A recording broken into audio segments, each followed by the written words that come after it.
Hi friends, welcome to BVS facts. మహాభారతంలోని మహాయోధులలో కర్ణుడు కూడా ఒకడు.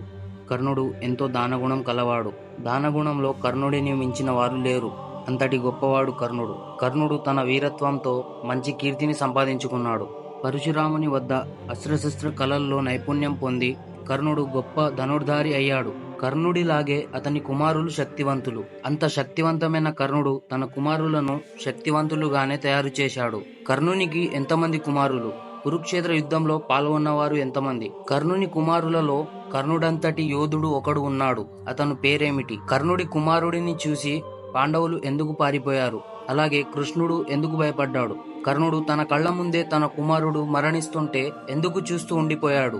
ఎందుకు కాపాడలేకపోయాడు? కర్ణుడు అనుకుంటే తన కుమారుడిని కాపాడడం అసాధ్యం ఏమి కాదు. మరి ఎందుకు కాపాడలేకపోయాడు? పాండవులపై కర్ణుడి కొడుకు ఎందుకు పగ తీర్చుకోవాలని అనుకున్నాడు? ఇలాంటి సందేహాలన్నింటికీ సమాధానం ఈ వీడియోలో తెలుసుకుందాం. ఈ వీడియో చూస్తున్న వారిలో శ్రీకృష్ణుని భక్తులు ఎవరైనా ఉన్నట్లయితే తప్పకుండా జై శ్రీకృష్ణ అని టైప్ చేయండి. కర్ణుడు మహాయోధుడు, దానగుణం కలవాడు. మహాభారతంలో కర్ణుని దానగుణం మించిన వారే లేరు. కర్ణుడు తన జీవితంలో పడిన కష్టాలకు, జరిగిన అవమానం కారణంగా రాజు అవ్వాలన్న ఆకాంక్ష ఉండేది. అన్ని విషయాలలోనూ ధర్మంగా ఉండే కర్ణుడు అధర్మపరుడైన దుర్యోధనుడితో స్నేహం కుదిరింది. దుర్యోధనుడు స్వార్థంతో కర్ణుడిని చేరదీసి స్నేహం చేశాడు. కర్ణుడిని సంపన్న రాజ్యమైన అంగరాజ్యానికి రాజు చేశాడు దుర్యోధనుడు. అందుకే కర్ణుడు తన జీవితమంతా దుర్యోధనుడికి విశ్వాసపాత్రునిగానే జీవించాడు. కర్ణుడు ధర్మాత్ముడు అయినప్పటికీ దుర్యోధనుడి కారణంగా కొంత అపకీర్తి కలిగింది. కర్ణుడు కుంతికి సూర్యభగవానుడి వరప్రసాదం అయినప్పటికీ సుతుల ఇంట్లో పెరిగాడు. సూతపుత్రునిగానే పెరిగి పెద్ద అయ్యాడు. కర్ణుడికి వృషాలిని ఇచ్చి పెళ్లి చేస్తుంది అతని తల్లి రాధ.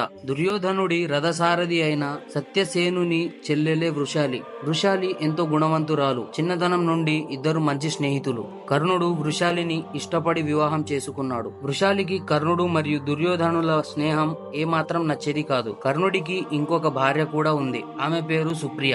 దుర్యోధనుని భార్య అయిన భానుమతికి సుప్రియ స్నేహితురాలు. భానుమతి దుర్యోధనునికి చెప్పగా దుర్యోధనుడు కర్ణుడిని వివాహం చేసుకోమని కోరాడు. దుర్యోధనుడితో స్నేహం కారణంగా కర్ణుడు సుప్రియను వివాహం చేసుకోక తప్పలేదు. కానీ వృషాలి అంగీకారంతోనే కర్ణుడు సుప్రియను పెళ్లి చేసుకున్నాడు. అలా కర్ణుడికి ఇద్దరు భార్యలు, అలాగే 9 మంది కుమారులు జన్మించారు.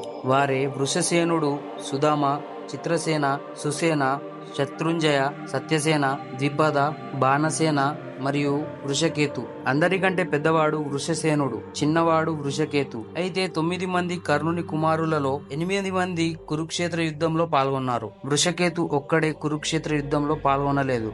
ఎందుకంటే ఆ సమయంలో వృషకేతు చాలా చిన్నవాడు. కురుక్షేత్ర యుద్ధం తర్వాత వృషకేతు బాధ్యతలను అర్జునుడు తీసుకున్నాడు. వృషకేతుని గొప్ప వీరునిగా తీర్చిదిద్దాడు. ఇక కర్ణుని పెద్ద కుమారుడైన వృషసేనుడి విషయానికి వస్తే కర్ణుడిలాగే వృషసేనుడు కూడా గొప్ప వీరుడు. వృషసేనుడికి అస్త్రశస్త్ర కళలో మంచి ప్రావీణ్యత ఉంది. కర్ణునికి తన కుమారులలో వృషసేనుడు అంటే ఎక్కువ ఇష్టం, ప్రేమ ఉండేది. కర్ణుడి శత్రువులు పాండవులు కాబట్టి వృషసేనుడికి కూడా పాండవులు అంటే కోపం ఉండేది. తండ్రికి జరిగే అవమానాలకు ఎలాగైనా పాండవులపై పగ తీర్చుకోవాలని అనుకుంటాడు. కురుక్షేత్ర యుద్ధం ప్రారంభ సమయంలో కూడా వృషసేనుడు గొప్ప యోధునిగా భీష్ముడంతటి వాడే చెప్పినట్లు గ్రంథాలలో పేర్కొన్నారు. కానీ కర్ణుడికి భీష్ముడికి జరిగిన మాటల యుద్ధం కారణంగా కర్ణుడు కురుక్షేత్ర యుద్ధంలో మొదట పాల్గొనలేదు.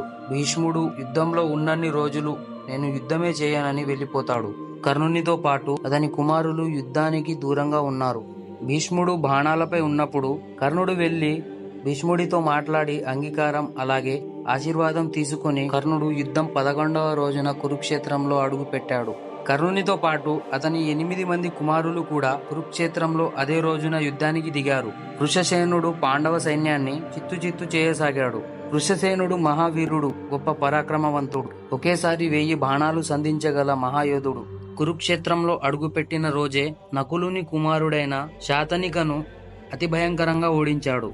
ఆ తరువాత ఉప పాండవులతో తలపడి వారందరినీ కూడా చిత్తుగా ఓడించాడు.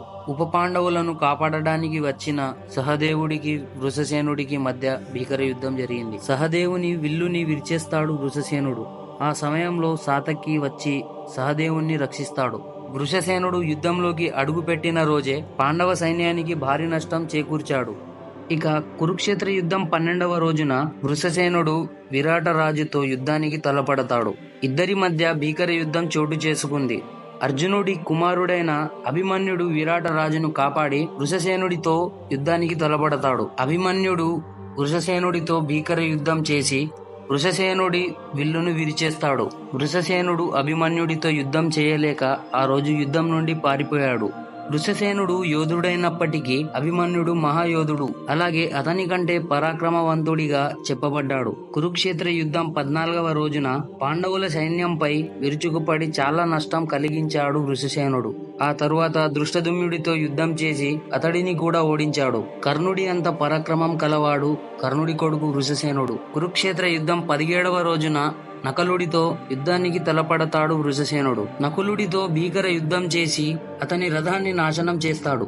నకులుడు వెంటనే భీముడి రథం ఎక్కి నకులుడు భీముడు ఇద్దరు కలిసి వృషసేనుడితో యుద్ధానికి దిగుతారు. కానీ ఇద్దరిని ఓడిస్తాడు వృషసేనుడు. వృషసేనుడి ముందు భీముడు నకులుడు తాళలేక పారిపోతారు.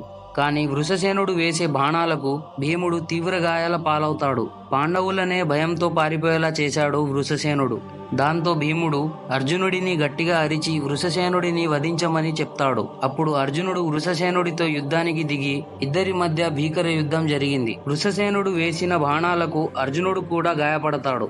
కానీ ఎప్పుడైతే వృషసేనుడు శ్రీకృష్ణుడిపై బాణాలు వేసి గాయపరిచాడో అర్జునుడిలో కోపం తారస్థాయికి చేరింది. 12 బాణాలు శ్రీకృష్ణుడిపై వేసి శ్రీకృష్ణుని గాయపరచడంతో అర్జునుడు వృషసేనుడి తల నరికేశాడు. వృషసేనుడికి అర్జునుడికి జరుగుతున్న యుద్ధ సమయంలో వృషసేనుడి తండ్రి అయిన కర్ణుడు కూడా అక్కడే ఉన్నాడు. ఎందుకంటే అర్జునుడు వృషసేనుడిని వధించే ముందు కౌరవులకు సవాళ్లు విసిరాడు. మీలాగా వెన్నుపోటు పొడిచి కుట్ర చేసి మోసపూరితంగా అభిమన్యుడిని వధించినట్లు వృషసేనుడిని నేను వధించట్లేదు. మీ అందరి ముందు వృషసేనుడిని వధించబోతున్నాను. మీరు రక్షించుకోగలిగితే రక్షించుకోండి అని అర్జునుడు చెప్తాడు. కర్ణుడు అక్కడే ఉన్నప్పటికీ తన కుమారుడిని రక్షించలేకపోయాడు. ఎందుకంటే ఎదురుగా యుద్ధం చేస్తుంది, చంపుతానని శపథం చేసింది అర్జునుడు తన మాటను వెనక్కి తీసుకోడు. యుద్ధంలో వీరమరణం గొప్ప కీర్తిని తెచ్చిపెడుతుందని ధర్మాత్ముడైన కర్ణుడికి తెలుసు. అదే రోజున అర్జునుడి చేతిలో కర్ణుడు కూడా వధించబడ్డాడు. కర్ణుడు అలాగే తన 8 మంది కుమారులు కురుక్షేత్ర యుద్ధంలో మరణించారు. యుద్ధం ముగిశాక కర్ణుడు తన సోదరుడే అని తెలిసి పాండవులు ఎంతగానో దుఃఖించారు. అర్జునుడు కర్ణుడి చిన్న కుమారుడైన వృషకేతువు బాధ్యతలను తీసుకొని అస్త్రశస్త్ర విద్యలను నేర్పి గొప్ప యోధుడిగా తీర్చిదిద్దాడు. అర్జునుడికి వృషకేతువు అంటే ఎంతో ప్రేమ. కర్ణునిలాగే అతని కుమారులు కూడా ఎంతో గొప్ప వీరులు. ఈ వీడియో నచ్చిందని అనుకుంటున్నాను. ఈ వీడియో నచ్చినట్లయితే సబ్స్క్రైబ్ చేసుకొని బెల్ ఐకాన్ని ఆన్ చేసుకోండి మరియు లైక్ చేయండి. జై శ్రీకృష్ణ అని కామెంట్ చేయండి. Thank you friends. Thank you for watching.